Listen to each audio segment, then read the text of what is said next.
Everyone believed Daniel and Claire had it all, a 10-year marriage filled with love, respect, and shared dreams. They were the couple others looked up to, the kind you would see holding hands at gatherings and finishing each other's sentences. To their friends and family, their bond was unshakable. But Daniel was about to learn a devastating truth. His wife had been living a second life. A single message on a device he never touched cracked the perfect illusion. What followed was not a dramatic confrontation, but a 2 month long personal investigation. Daniel quietly unraveled every thread of the lie until the full truth emerged, and when it did, he exposed it publicly on the night of their 10th wedding anniversary celebration.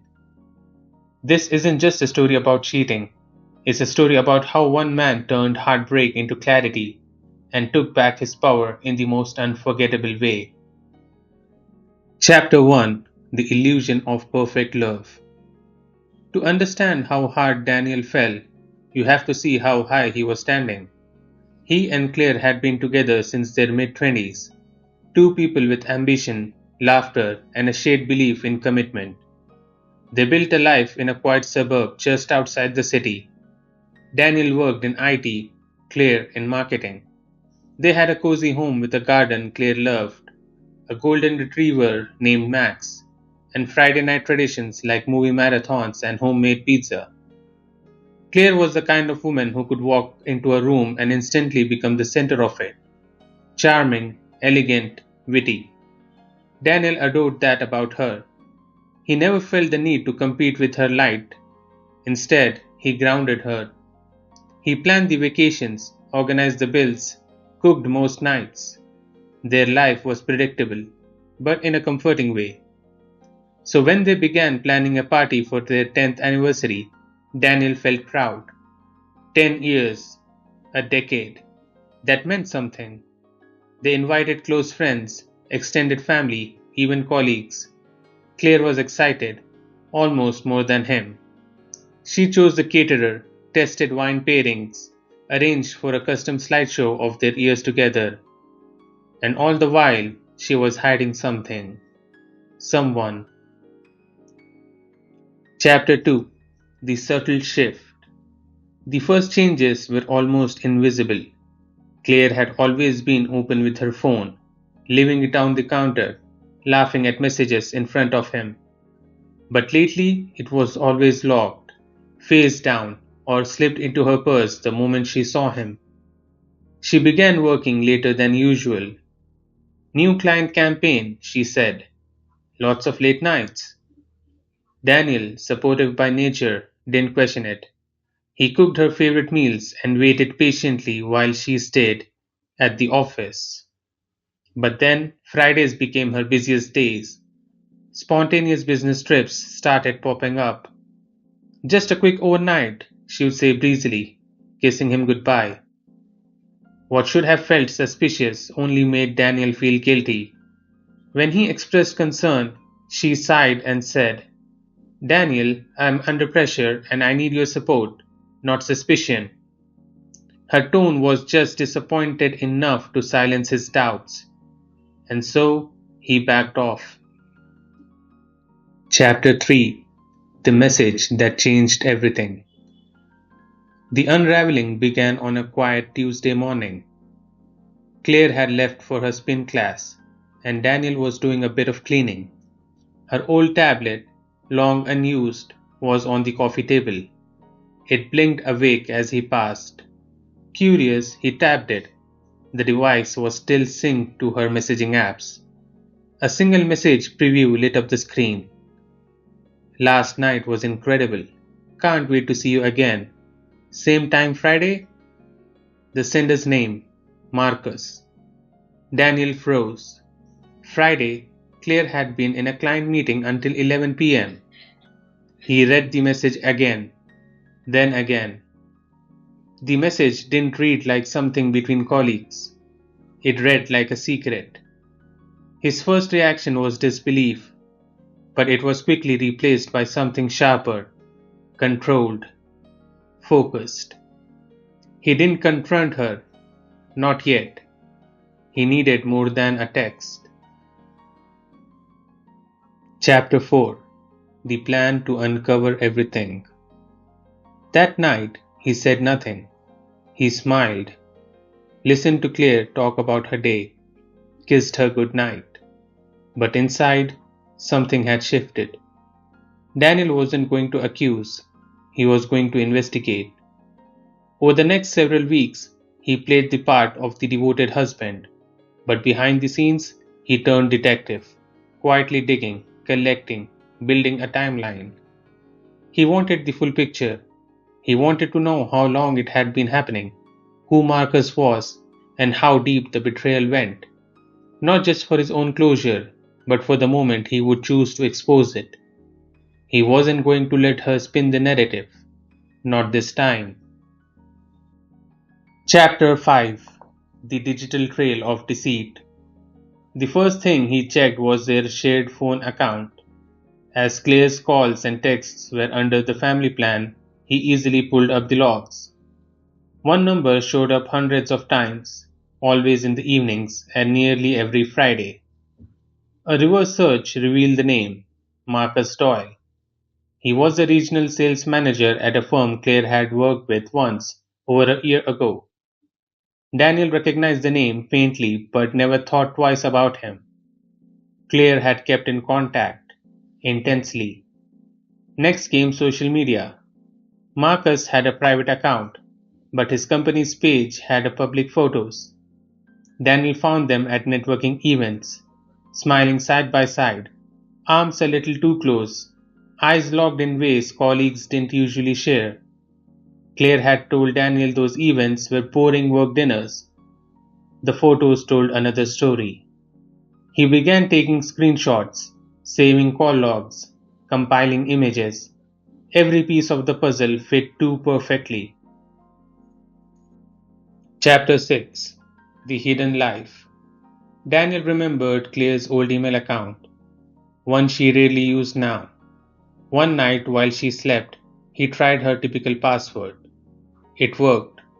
What he found was a hidden trail of weekends and rendezvous, hotel confirmations in different cities, ones that coincided with her client trips, candlelight dinner reservations for two, spa bookings, wine tastings. He discovered emails from Marcus. They weren't just having an affair, they were making memories. In one email, Marcus wrote, "I wish we didn't have to hide. I would marry you if I could."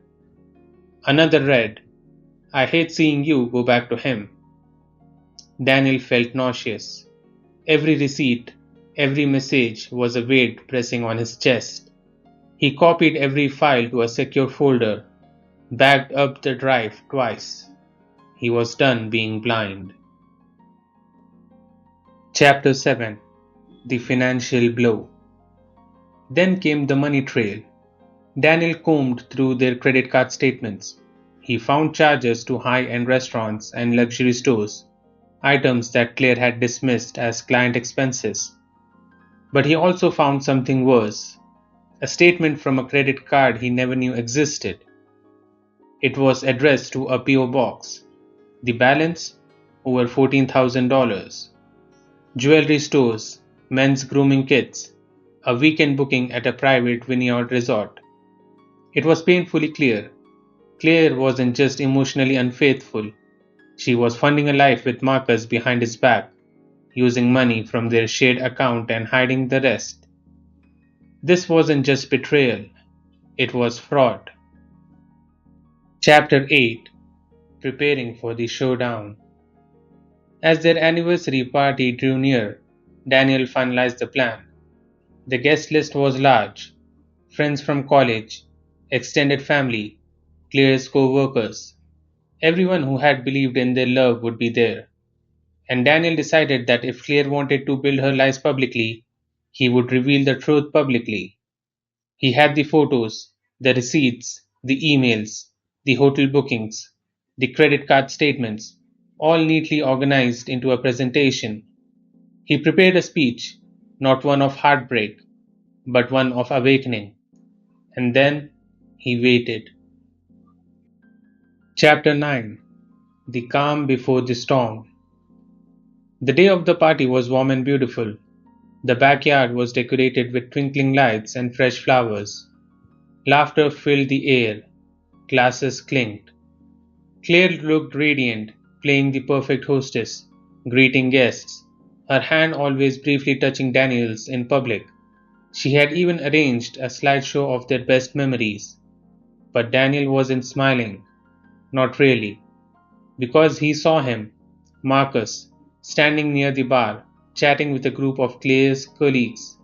She had invited him, introduced him to people as an old friend. That was all Daniel needed to know. She wasn't even trying to hide it anymore. Chapter 10. The Moment of Truth. It was time for the speeches. Claire's father toasted first, speaking fondly of their years together. Then Claire stepped up, holding a glass of champagne. To Daniel, she said, her eyes glistening. 10 years of laughter, stability, and love. You are my heart. I can't wait for the next 10 years. Applause. Cheers. Daniel stepped up next. He took the mic and looked at the crowd. Dozens of familiar faces, all smiling. I want to thank you all for being here, he began. It means a lot to celebrate 10 years of marriage, even if the last few were built on something false. A murmur rippled. He clicked the remote. The slideshow stopped, and a new image filled the screen. A call log between Claire and Marcus. Then an email. Then a hotel booking. Then a picture of Claire and Marcus at the vineyard. Gasps. Silence. Daniel continued. For 2 months, I have been uncovering a second life. My wife's life with another man, Claire. I gave you a decade. You gave me lies. Tonight, I am taking my life back. He set down the mic and walked off the patio. Chapter 11. The Fallout. Chaos. Claire followed him inside, trembling. Daniel, wait, this isn't what it looks like. He turned. It's exactly what it looks like, and everyone saw it. Outside, Marcus had already slipped away. Guests began to leave in silence, some hugging Daniel, others avoiding Claire's eyes. By midnight, the house was empty, except for Daniel and Claire. She tried to plead. We can fix this. He simply said, pack your things. I want you gone by morning. The divorce was swift and cold, their once joined world split in half. Claire tried to reach out. Friends chose sides. Daniel didn't engage. Instead, he began rebuilding on his own terms. The pain didn't vanish overnight. The betrayal scarred him deeply. But every day, he got stronger, wiser. He learned that peace doesn't come from pretending everything's okay. It comes from standing in the truth. And now, years later, Daniel has found something deeper than love. He's found clarity. And that is everything. This was Daniel's story. A story of betrayal, resilience, and reclaiming your truth. If this resonated with you, please like the video and subscribe to the channel. And share your thoughts or experiences in the comments below. Because sometimes, knowing you are not alone makes all the difference. Thank you for watching. Common person perspective. You know, when you hear a story like this, it shakes something inside you. Because at the heart of it, it's not just about infidelity, it's about trust. About how someone can give 10 years of their life to another person, build a home, share dreams, and still be blindsided like that. For a lot of us, the idea that your own spouse, your partner in everything, could be living a double life behind your back is terrifying. What makes it worse is the calculated nature of it all. The secrecy, the manipulation, the way Claire weaponized her past to shut down any questions. It's not just betrayal, it's emotional abuse. What hits even harder is how Daniel blamed himself for so long, thinking maybe he was overreacting, maybe he was paranoid. That's something many people, especially men, struggle with in relationships. Society doesn't give them the space to question, to feel insecure, or even confront these things without being labeled jealous or controlling. And so, they suffer in silence. But here's the part that really speaks to people. Daniel didn't go down quietly. He didn't let himself be painted as the bad guy. He exposed the truth, not out of revenge, but out of necessity, to reclaim his own reality, to stop living under someone else's lies. And the way he handled it? With restraint, with clarity. No violence, no messy outbursts, just cold, undeniable truth. That's powerful. That's what makes people root for him, because he stood up not just for himself, but for every person who's ever been gaslit, lied to, or made to feel crazy for seeing what's right in front of them. In the end, this isn't just a story about a cheating wife, it's a story about self respect, about waking up from a fog of manipulation and taking your power back. And for anyone who's ever been in that dark place, wondering if they're crazy for suspecting something's wrong, Daniel's story is a reminder. You are not crazy. Trust your gut. And if the truth hurts, it's still better than living in a lie.